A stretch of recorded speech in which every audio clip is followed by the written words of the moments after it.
This is CBC Here and Now.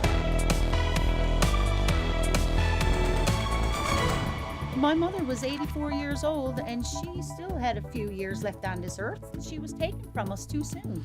Two sisters in Central are speaking out after they lost their mother to COVID-19. Pearl Lane caught the virus at church in Bishop Falls. Virus exposures there led to a number of deaths. Lane's family says her death could have been avoided had the church taken the virus more seriously. It's a lot more complicated trying to access postal services here in Spaniards Bay these days. So we just had to come, open up the box, get our mail, and go again. That was it. Now we have to drive at least 15 to 20 minutes. Residents here now have to travel to Harbour Grace. We'll have that story coming up. Good evening and welcome to Here and Now. I'm Anthony Germain. And I'm Carolyn Stokes. Well, it's what many of us on the island are bracing for. Stormy weather is on the way. So Ashley, what parts of the province will see the worst of it? Oh, we've got a number of warnings, winter storm warnings across the province. Let's take a look at those. So right now, winter storm warnings are spanning a good chunk of the island from Green Bay, White Bay, all the way through to the Avalon, and then southeastern areas of the Avalon are under a wind warning. And then a special weather statement in effect right now for Burgeo. So what's going to happen is we've got an area of low pressure that's getting organized right now. Some flurries already making their way across Nova Scotia, and there's that area of low pressure there. So that is going to be our weather maker, which is what's prompting these warnings. And if we take a look at just the timeline as to what's going to happen over the next 24 hours really into tomorrow morning, and we're going to see that snow all across most of Nova Scotia and then head towards Newfoundland and Labrador as we get into by Thursday morning. Most of us should be seeing some snow, which will be heavy at times. I've left those isobars on there for you. Those are the winds, and the tighter those lines are together, the stronger the wind. So we are going to see lots of wind with this one, lots of snow and rain. I'll get into the rest of the details when I come back, but ready or not, some of it is the first major snowstorm of the year. And the CBC's Meg Roberts is live now from Pibby Park. Meg, I hope you realize it is a little too soon for snowshoes. I know. I'm definitely jumping the gun here, but I know when that snow starts to fall, there's going to be lots of people that want to get out here and do those outdoor recreational activities and get down to Pibby Park and toboggan and put those snowshoes on. In fact, I spoke with an outdoor store who said snowshoes are often one of the #1 things that people are buying off their shelves when the snow starts to fall. And I know not everyone is into those outdoor activities, but there certainly are lots of people who are excited to see some snow. There's a term we use in this industry, it's called white gold. Tomorrow could be a busy day at Coastal Outdoors in Mount Pearl. It often is the day of the first big winter storm, as people scramble to purchase those last-minute winter weather items and recreational ones too. Snowshoes, it's crazy. Like, we'll get phone calls every single day. Well, people want to get out. People want to enjoy the weather, right? I mean, we're in Newfoundland. We just well to embrace it and enjoy it. The business knows the upcoming weather isn't for everyone, but they say they're hoping to make those snow woes just a little bit better. I mean, people are going to come in, and like some people are like, doom and gloom because there's a storm, and my snowmobile broke down or my snowblower broke down. It's so they're coming in here to, we try to carry on with them and cheer them up a bit. City of St. John's held a press conference today. It says it will be a race against the clock tomorrow, trying to manage the rain and freezing rain. Otherwise, crews are prepared.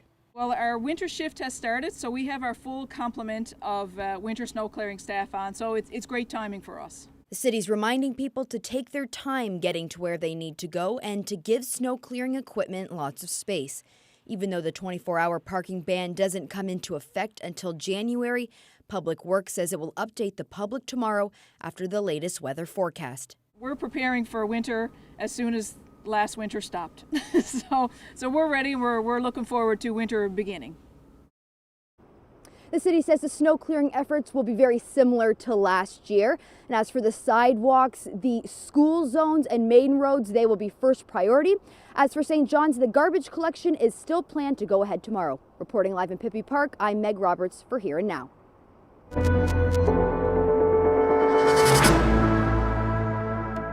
Two sisters in Botwood say COVID-19 stole years from their mother. They say her death could have been avoided if a church in central Newfoundland had taken the virus seriously. Here Now's Garrett Berry has the details. At 83 years old, Pearl Lane still baked, still visited her family, and never missed a church service.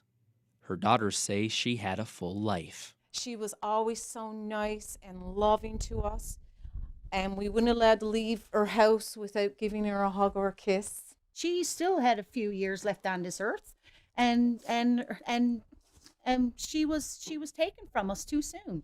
Lane died in October after being diagnosed with COVID-19. We all went around to bed and we said our goodbyes, which was really hard.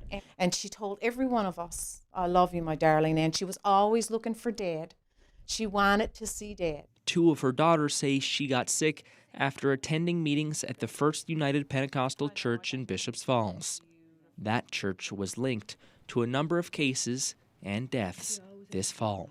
If they had went by the government rules and the protocols that were in place and wore their mask and done the 6 feet distancing, then this wouldn't have never happened.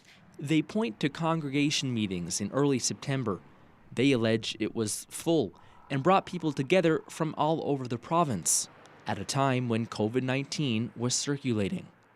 They say the church should have done more to ensure its parishioners were being safe. As a leader of a church, a pastor,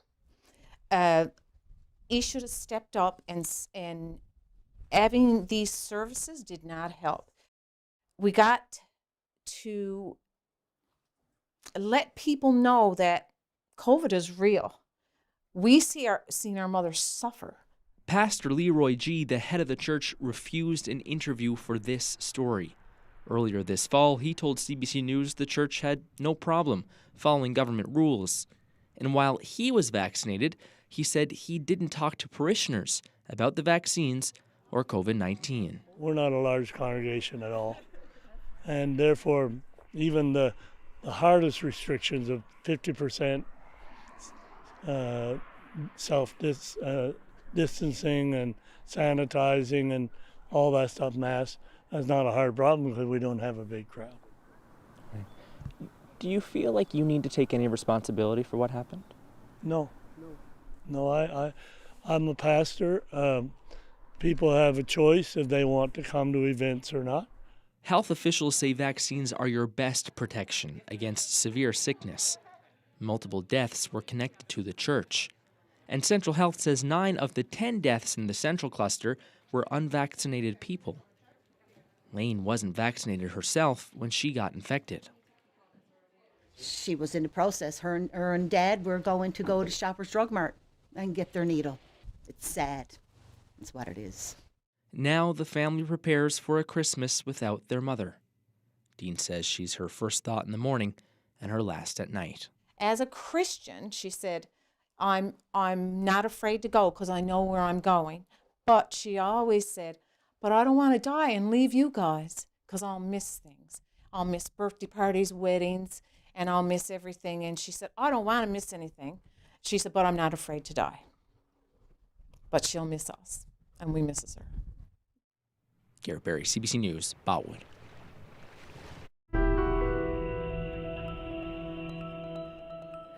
Well, police say threats were made against the health minister at his home in Gander yesterday evening. There's no word on whether John Hagee was there at the time, but police say a man went to his home shortly after 6 o'clock, yelling and threatening to physically harm the minister. The RCMP says the threats involved the public health mask-wearing policy. A 64-year-old man was arrested and is facing a charge of uttering threats. He's been released on several conditions. Well, patients waiting for elective surgery at St. Clair's Mercy Hospital were turned away on Monday because of a lack of available beds. Eastern Health says patients coming into the emergency room contributed to that crunch. Now, the health authority says some elective surgeries were canceled on Monday, but their spokesperson didn't provide a number on how many patients were actually turned away. They say lack of space at other health facilities contributed to the issue. There were also more people than usual going to the emergency department and patients who required a higher level of care. Well, Here and Now reported on capacity issues at Eastern Health during the summer, and recently we showed you internal documents of just how serious the shortage was. 5 months later, Eastern Health now claims there are strategies in place to minimize the impact. Well, patients of Eastern Health are now able to sign up for 2 years of free credit monitoring at Equifax. To be eligible, a person must have been a patient at Eastern Health sometime in the last 14 years. People can call the toll-free information line and will be emailed a link with an activation code. Patients and former patients who enroll will have access to Equifax package for 2 years. People will also receive alerts when Equifax detects their personal information is being used online, and the service also offers daily credit monitoring. There are 5 new cases of COVID in the province. There are 4 in the eastern region. One of those is a person under 20 and 3 are in their 60s. The remaining case is in the western region, and that is a person in their 60s. So totaling that up, there are now 17 active cases of COVID-19 in the province. Well, today, the opposition voiced concerns about the bidding process for a new prison in St. John's. In late November, the provincial government announced that 3 teams of companies were interested in constructing a replacement for Her Majesty's Penitentiary. Now, according to the PCs, 2 teams have since dropped out because they felt a decision had already been made. The PCs say this is just another example of government favoritism. It seems like you've got to be, pay to play. You've got to be a friend to the current government to get the project. So that to me that's not where we need to be as a province. That's pretty backwards, if you ask me. And I think we need to really seriously look at that as a public. It's public money. I mean, it's not a $5 million road project. It's like $300 million upwards. That's a lot of money. And in an emailed statement to CBC News, the Department of Transportation and Infrastructure said it won't comment on the situation before having discussions with the companies involved. Well, in other news, residents of Spaniards Bay have seen their postal services upended this month with the loss of a well-known business in the community, and the fallout is also being felt in neighboring Harbour Grace. Terry Roberts reports. Nearly 2 decades, residents of Spaniards Bay came here for their postal services. About 1,000 post office boxes. But that all changed last week with mail services at their busiest ahead of the holiday season. A1 Convenience has closed its doors, gone out of business, 6 people out of work. And with that, the privately run Canada Post retail outlet has also disappeared. All these women, these other women besides myself, put their heart and soul into this store. I know. So mail services for Spaniards Bay residents are temporarily relocated here in Harbour Grace, where a Canada Post-owned, unionized post office is located here on Water Street. The distance from A1 Convenience here in Spaniards Bay to the post office in Harbour Grace, about 12 minutes driving time north along Route 70. But once you arrive at the Harbour Grace post office, you encounter this. About an hour and 20 minutes or so, and most of it outside. Long waits to collect your mail as employees sort through a big and unexpected increase in business. I think it's my 6th attempt to come down here because every time I come by I'll say, oh, there'll be a shorter line another time, but there is not. There's a long line every time. Spaniards Bay residents are not happy with the inconvenience. So we just had to come, open up the box, get our mail, and go again. That was it. Now we have to drive at least 15 to 20 minutes. So anything I got in my mind about this problem is not good. Politicians from all levels of government have stepped in. Emergency meetings, lobbying to the federal minister. So far, with little success. Trying to think up a solution constantly and come up with something, but I mean, I just not sleeping properly, and it's a big issue because it affects the people of this town. The town council has offered space in the municipal building, but Canada Post has declined. The owners of A1 also attempted to strike a deal to see mail services maintained at the store until a permanent solution could be found. But again, that went nowhere. Community leaders say they feel abandoned by Canada Post. I want postal service restored here. And are frustrated they haven't been given any idea how long this situation will continue. Terry Roberts, CBC News, Spaniards Bay. Well, late this afternoon, Canada Post issued a statement saying the Harbour Grace option is a temporary one. The corporation says there are 3 potential long-term solutions, including having another business host the postal outlet and post office boxes, installing temporary and permanent community mailboxes, and even, in the short term, delivering packages to residents with a civic address. In the meantime, the Harbour Grace Post Office has extended operating hours on Thursday and Friday and is also open on Saturday mornings during the holidays. Well, it seems prices at the grocery store just keep on climbing, and for those on a fixed income, it means compromising and developing a supermarket strategy. Myrtle Mitchell watches the prices week to week and crunches the numbers while cruising the aisles, and she says it's stressful but necessary. This is how she does it. Hi, my name is Myrtle Mitchell, and I'm on a once a month old age fixed income.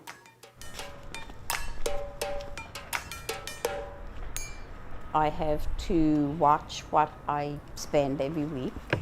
I have a limited amount of money, and I try to stick to that budget enough to do me, for the 4 weeks.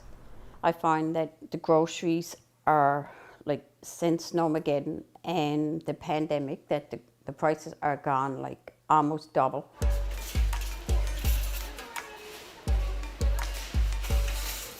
When I go into the grocery store, I head down to where the bread aisle is, and then I leave the bread aisle and go over towards the meats, and then down towards the milk and the eggs. Then I add it up in my mind. If I got X amount of money left, then I go back and go up and down the aisles and pick out what I need from there. And make sure that I have my meats, my sausages and eggs, and then after that, if I have any extra, go up and down the aisles and get what I need from there. I compare from one week to the other, because if I don't, it's either let my bills go and eat the right food, or not pay my bills and just go pick up regular groceries. I rather make sure my bills are paid and then watch what my groceries, what I pick up and what I eat for the following week, right? And my bill came to almost $44, and it's probably 4 days.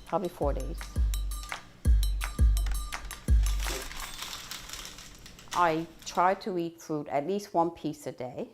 I know you're probably supposed to eat more, but when you're on a fixed income, you have to make do. So I'd eat probably 1 piece of fresh fruit, and then I'll go with a few tins. When I looked at the fresh fruit or the frozen fruit, it was like almost double to this. So to me, it was just as easy to buy the tin pineapple and then go buy frozen one. There is ways to do it. It is difficult, but once you get used to it, just had to put your mind to it.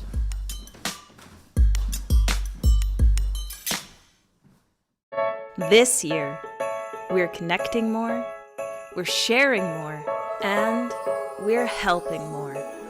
This season, whatever kind of season you make it, make the season kind.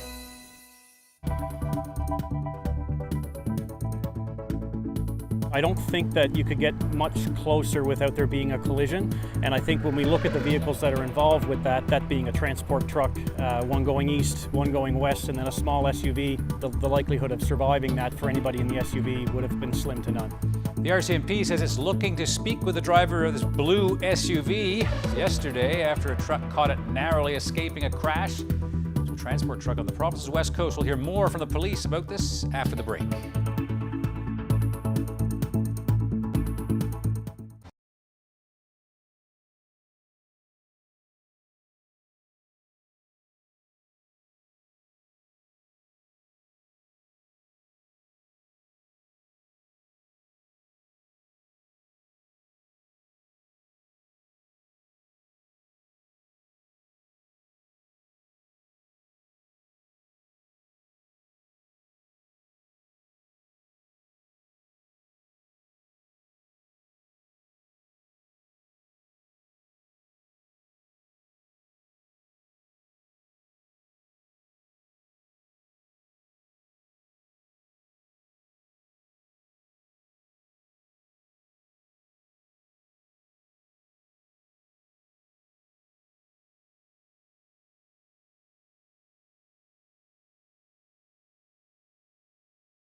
Lots of people talking about the weather today. Ashley, you gave us a glimpse at what's to come a bit earlier in the show, but today was nice. It was kind of the calm before the storm. It was pretty nice today. Temperatures were a little cool in some cases, but let's take a look at those daytime highs today. There you go. Single digits on the plus side of the mercury for eastern areas of the island. And then as you head towards the west, they're below zero, and then really cold up across Labrador. Minus 21 was the afternoon high in Lab City today.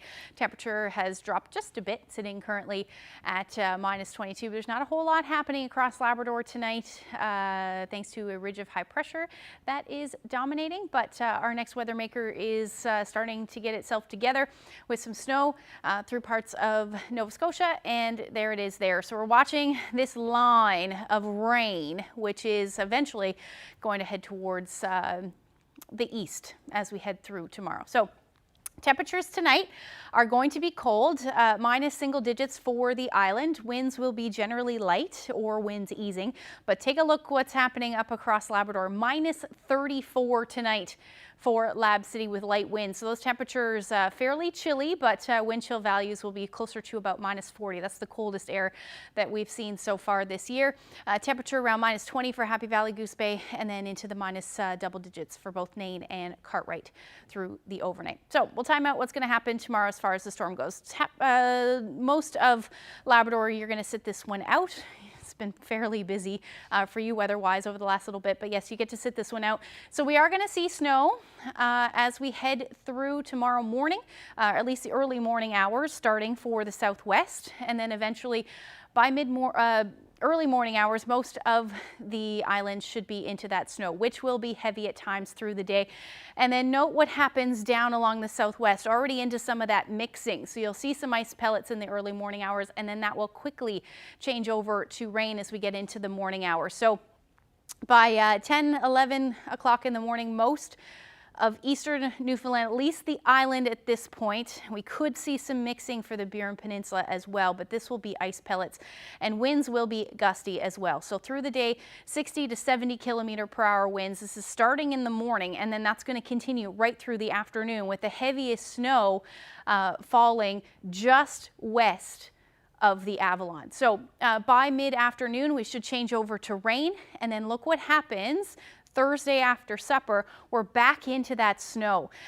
So a good chunk of the eastern half really of the island will see some pretty gusty winds along with that snow, and then transition back to snow. By the time we get to 7, 8 o'clock, eastern Newfoundland will be seeing gusts between 100 to 120 kilometers per hour. So blowing snow very much likely. That will continue for a few hours, and it's going to stay strong, the winds, as we head through the overnight as well, 80 to 90 kilometers per hour. And then we've got that potential for some snow on the west coast as well. So most of the snow, as far as the system goes, will be done by the time we get into 6 o'clock in the morning, but that onshore flow will continue for the west coast, and some of those amounts will bump up.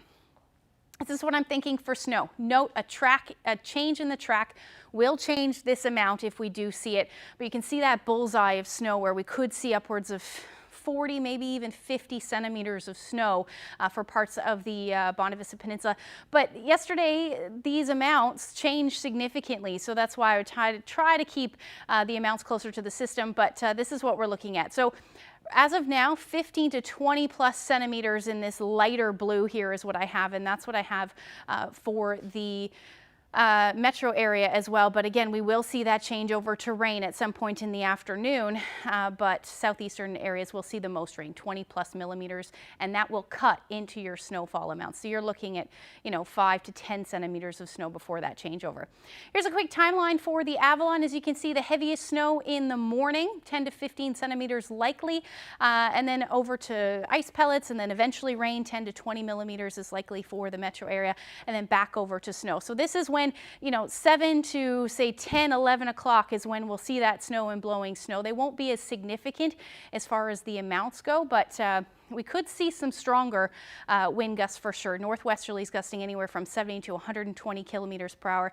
After midnight, those will go down, and that snow should end by the time 6 a.m. rolls around. So obviously a good day to stay off the roads if you're on the island. But last night we brought you a story about dangers on the highway, and there's been a development since we showed you this video.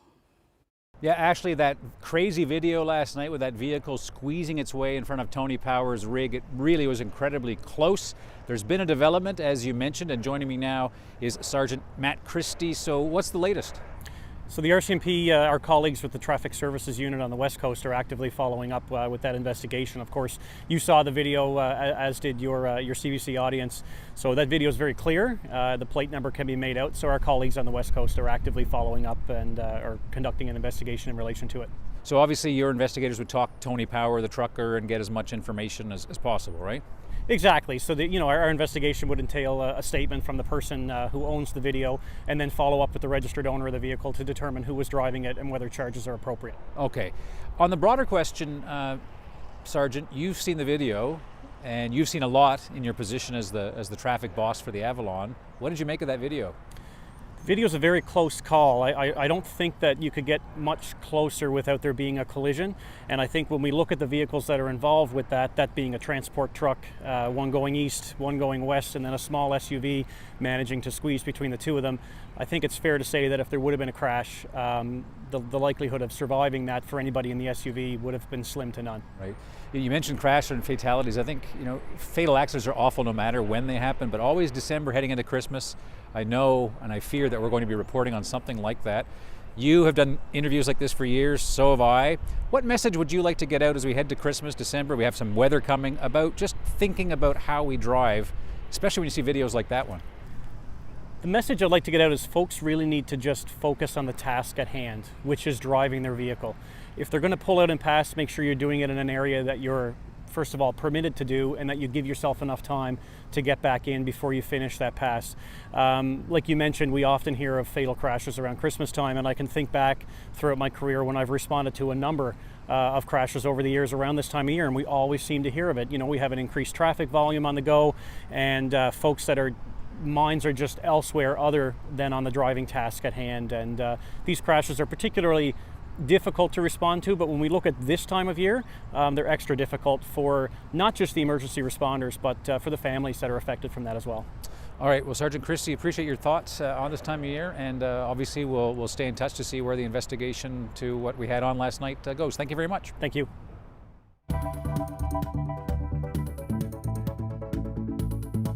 Well, a new award at Memorial University honors the victim of a high-profile sexual assault. A local advocate will tell us about the Jane Doe Award coming up.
Well, a new award has been created at Memorial University in honor of Jane Doe, the woman who was sexually assaulted by RNC officer Doug Snellgrove while he was on duty in 2014. Jane Doe's identity is protected by a publication ban. She testified at 3 separate trials over the years and in May secured a conviction and 4-year prison sentence for Snellgrove. But the ordeal isn't over yet. Snellgrove has filed an appeal, a process that could take months. Joining me now is someone who hopes to honor the perseverance of Jane Doe by establishing an annual Jane Doe Award in anti-violence research. And Courtney Clark is chair of violence prevention, Avalon East. So before we talk about this award that you've established, what is your reaction to the fact that an appeal has been filed, that this isn't over yet? You know, no matter what happens, Jane Doe knows that the community has her back, and whatever comes up with this appeal, we'll be there to help you, whatever that may be and whatever you need. And you have been there through much of this process. It's been years now. As I mentioned, this all started back in 2014. Can you tell us about why you wanted to establish this award? It's been a long road. It's been a particularly hurtful road for a lot of us survivors who understand the pain that it must take for Jane Doe to keep going to bat every single time. And, you know, whether she realizes or not, she moved the needle for gender-based violence in our province and how we talk about it.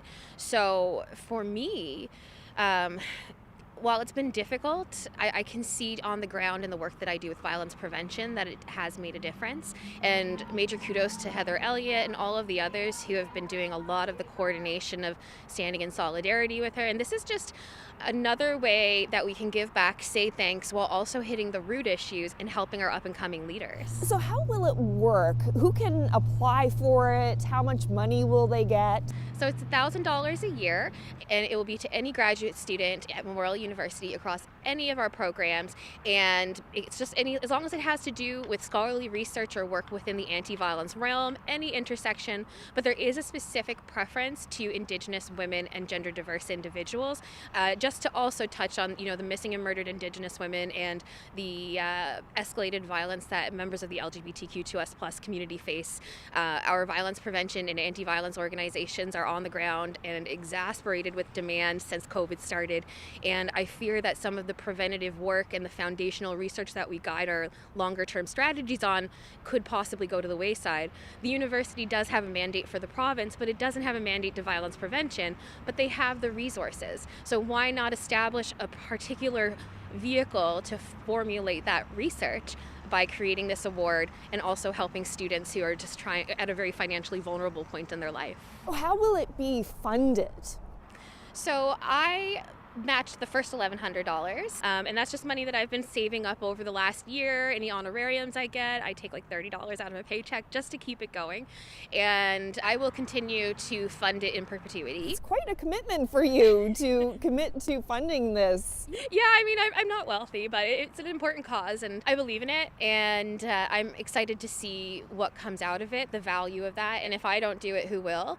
But I also put the call out to the province to say, you know, if you want an easy, scalable way to say thank you, contributing to this fund will show that. It will not only thank Jane Doe, but it's going to go forward to help the root of the issues at hand. And can you talk a bit more about the root of the issues? How big of a problem is violence in this province? Well, I mean, 1 in every 2 women over the age of 15 will inevitably experience a physical or sexual violent assault in their lifetime. We have so many people reaching out to us with crisis calls every day, just trying to get them to the next day, trying to get them out of unsafe households. But we need to get in much sooner than that. So, and we do have quite a bit of research in the past, but this is more so for forward-thinking research as we're still on the ground.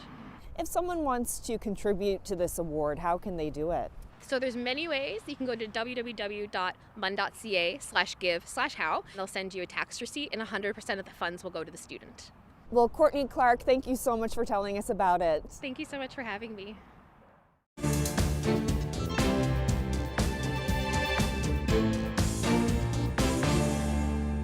Canada has decided to join the United States, the UK, and Australia in a diplomatic boycott of the upcoming Winter Olympics in China.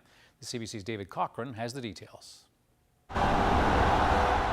It's China's first opportunity to host the world since the 2008 Summer Olympics. But now Canada joins a growing list of countries that won't be showing up. We will not be sending any diplomatic representation to the Beijing Olympic Paralympic Games this winter.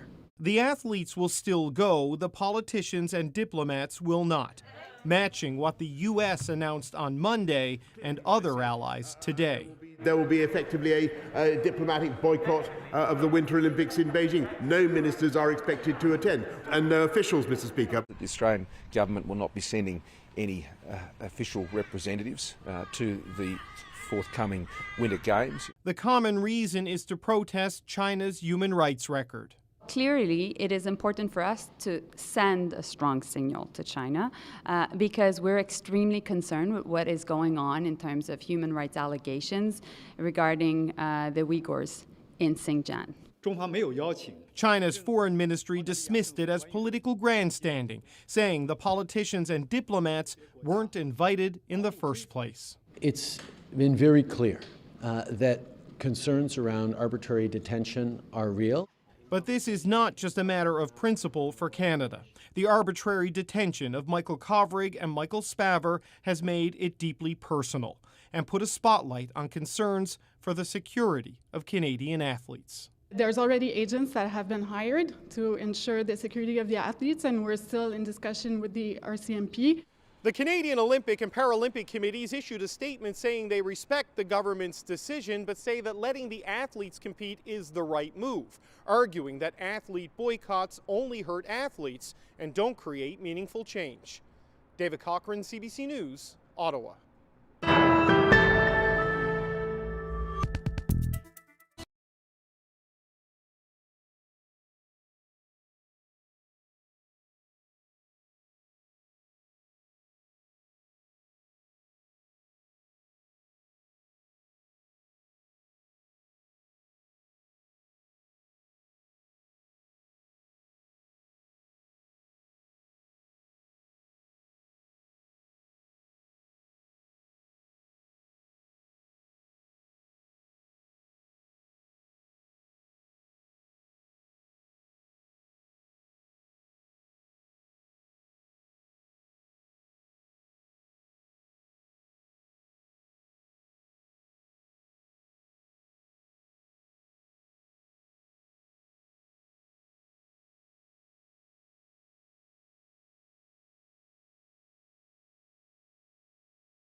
This season, we want to be together, and magically, we are. That magic, that energy, what we're doing is actually making a difference. You have the right to eat. You have the right to food. We feel a real responsibility. We've been in this community for a long, long time. This season, whatever kind of season you make it, make the season kind. There is some encouraging news today about the Omicron COVID variant. While there are concerns that the approved 2 doses of mRNA vaccines may not fully defend against the new threat, drug maker Pfizer says preliminary data indicates a booster of its vaccine is showing good results against this variant. 3 doses against Omicron are almost equivalent to the 2 doses effectiveness we had against the wild type, the original variant. These are very good news. The Pfizer CEO also says there may not be a need for a special vaccine against Omicron, but if it becomes necessary, he's confident it could be ready by March. He also says production of a new vaccine would not interfere with the shipments of the current vaccine.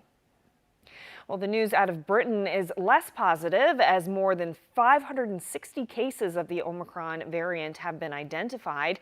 The UK government is hoping to slow the spread of the variant by bringing in tougher COVID-19 measures. Now that's happening as Boris Johnson is stuck with a scandal involving his own staff that seems to undercut his message to the public. Tessa Arcilia explains. Were you at the party, sir? Right now in the UK, there is a controversy that is dominating headlines, and it could make it difficult for the government to impose new measures or stricter COVID rules because of this growing scandal. Now, there was a report that a Christmas party was held at 10 Downing Street, that is a Prime Minister's residence, last year in December, at the time when the country was in lockdown. It was illegal to have gatherings at the time. Now, the government has been denying that a Christmas party had taken place or any gathering had taken place, but a video has surfaced. This was obtained by ITV News. Is cheese and wine all right? No. It was a business meeting. I'm joking. This is recorded. His fictional party was a business meeting. And it was not socially distanced. What you saw there was a mock press conference where the then Prime Minister's press secretary, Allegra Stratton, who has since resigned, she was on the podium practicing for a press conference, and aides were pretending to be journalists, asking about that Christmas party, which there they say was a fictional one. Now, Boris Johnson was questioned today in front of Parliament, and this is what he said. I understand and share the anger up and down the country at seeing Number 10 staff seeming to make light of lockdown measures. And I can understand how infuriating it must be to think that the people who have been setting the rules have not been following the rules, Mr. Speaker, because I was also furious to see that clip. And Mr. Speaker, I apologise unreservedly for the offence that it has caused up and down the country, and I apologise for the impression that it gives. Now, this growing scandal is important in light of COVID because people are already questioning the government's credibility. Tessa Arcilia, CBC News, London. Well, CBC News has learned that protecting Prince Harry and his family during visits to Canada has cost taxpayers more than $334,000 over a period of less than 4 years. Records were obtained from the RCMP through the Access to Information Act, and it says that security related to Harry's visits between April of 2017 and March of 2018 cost about $180,000. Now, the money covered things like overtime and travel costs, but not the salaries of police officers. And that period included a week-long trip to Toronto for the Invictus Games. There was also a Wee Day celebration and a reception for the Duke of Edinburgh Gold Awards. The new Chancellor of Germany has officially been sworn in. Olaf Scholz takes over from longtime leader Angela Merkel. Scholz is the former Vice Chancellor and Finance Minister. Trent Murray has the details. Und Gerechtigkeit gegen jedermann üben werde. Well, it was behind me in the German Bundestag Parliament building that 63-year-old Olaf Scholz was officially sworn in as Germany's new Chancellor. He will lead a coalition government made up of the centre-left Social Democrats, the Green Party and the Libertarian Free Democrats. And they are all operating under the joint mantra, dare to make more progress. That is a real nod to their progressive agenda that they hope to implement, including everything from raising the minimum wage to lowering the voting age to 16, merging the ministries of climate change and the economy, and even legalizing marijuana. But that will all have to wait. The number one challenge awaiting Chancellor Scholz is, of course, the COVID-19 pandemic. It really continues to resurge here into a very worryingly high rate in many parts of the country. And he says now he wants to take urgent action to try and lower those numbers.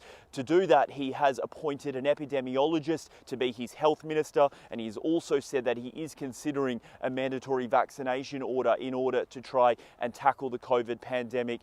He will, of course, take over from Angela Merkel. 16 years she led a conservative government here. It will take people some time, I suspect, to adjust to having a new name in the Chancellery, but we will see a peaceful transition of power today in Berlin as she hands over the Chancellery office to Chancellor Scholz.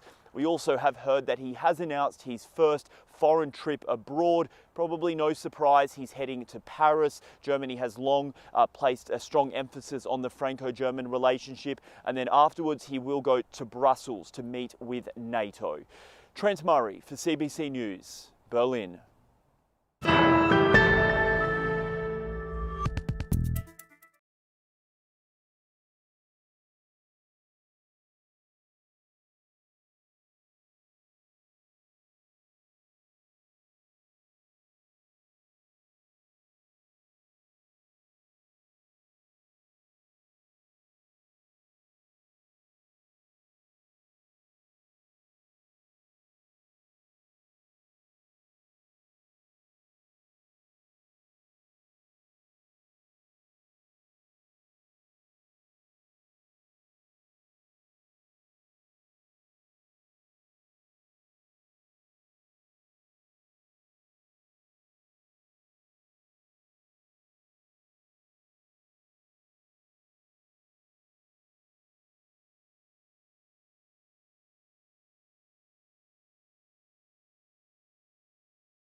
Welcome back.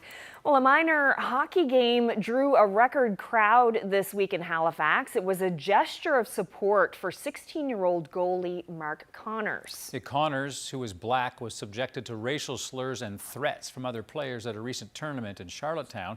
And on Monday, members of the Nova Scotia hockey community wanted to show that they had Connors back. The CBC's Jack Julian reports. Not often you get to see a hockey team give a group hug to the other guy's goalie, but that was the spirit of this game. How could you not feel the love in the rink? Yeah. If it's possible to feel warm in a rink, I think that's kind of the only time it'll ever possibly come through. I can't believe how many people have come out on such a horrible night and how many people are just in Mark's corner. It's just such a fantastic thing to see. Hawks games usually draw a crowd of about 20, but last night more than 260 fans came out, many of them to make a point, like the Chebucto Atlantics, who want to stand with Mark Connors. We were at the tournament that these guys were at, and we heard about it right after we came back, and we just thought it's something that can't be in our league, so we wanted to come out and support him. He's playing great, plays really well every game. Andrew Paris was also there. He grew up on PEI playing basketball and curling. Today he's the coaching lead for equity, diversity and equality with the Canadian Sports Centre in Halifax. Being in PEI, and at the time, we were really the only black family in Summerside. I've lost count of the number of times I've experienced exactly what Mark's gone through. And despite the positive feelings in the arena, Paris says the pace of change around racism in sports is slow. Despite the fact that it's 2021 and not 1995 anymore, nothing has really changed. We've acknowledged that there's a problem, but we haven't really taken the steps to eliminate or even reduce that problem. Paris thinks adults need to do more to reform the system. As coaches, we ask our athletes, we want them to step outside their comfort zone in order to become better athletes. But as sport administrators, we're not doing that. We need to get comfortable being uncomfortable in order to change the sport for the better. And as a hockey community bands together, perhaps it all starts with speaking out against racism. Honestly, if you can spread it around social media, tell your friends about it, just spread it as much as you can. Jack Julian, CBC News, Halifax.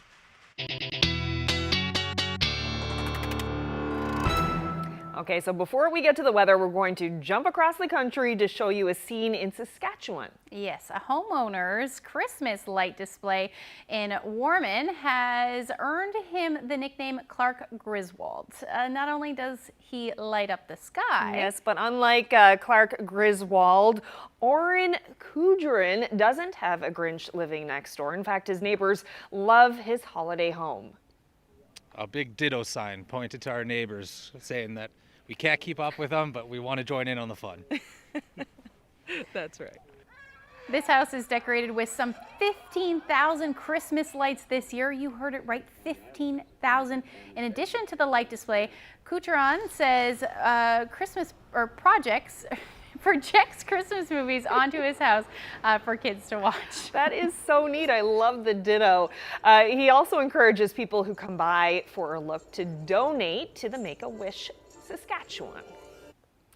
Lovely. And that house is not the only thing lit up with colors, Ashley. The weather map is also pretty colorful tonight. It certainly is. Let's take a look at that. The snowfall projection, just in case you missed it a little bit earlier, looks like the heaviest snow for tomorrow will fall just west of the Avalon. Some areas could see between 40 to as much as 50 centimeters of snow, and then we will see that change over for the Avalon into the afternoon from ice pellets through to some rain into the afternoon. So here's a look at Thursday evening and then through Friday morning. Most of that snow should end. We may see some onshore flurries along the west coast, which could amount to a few centimeters. But overall, Friday is actually looking fairly nice. Things should clear out for the most part with those temperatures dropping down to the single digits, minus double digits up across Labrador. By 16 for Lab City and then minus 11 for Happy Valley Goose Bay. And then as we head through the day on Friday night into Saturday morning, we are going to see the next weather maker move in. So we're going to see the potential for some flurries again along the west coast. And then the temperatures are going to warm up. And that means that by the time we get to the evening hours, some rain will likely fall for a good chunk of the island. So temperatures will climb up above 1 to 3 degrees. So a big drop, or big change in temperatures rather, going to stay on the cold side up across Labrador, though Lab City will see that snow move in late day and you'll be hovering around -12. Now the next couple of days, another roller coaster, back up to 9 degrees on Sunday with some showers, and then it'll change back to snow, and then flurries the story for Monday for eastern Newfoundland. And then for central and western, you're looking at a similar warm up with that drop come Monday. And then as far as Labrador goes, after Friday and Saturday, which is nice, some snow will return. Although temperatures get a little bit mild on Sunday, Monday will drop back down to the double digits for Lab West. Take a look at this shot. This is some waves on the Sugarloaf Path. A couple of weeks ago, Julie shared this shot with us. And if you have any weather photos, send them to nlphotos@cbc.ca. Stunning. Beautiful. Doozy. Beautiful. Yep. Well, that's it for us. I was going to say thanks a lot for watching. Yes. Good night, everyone. Good night.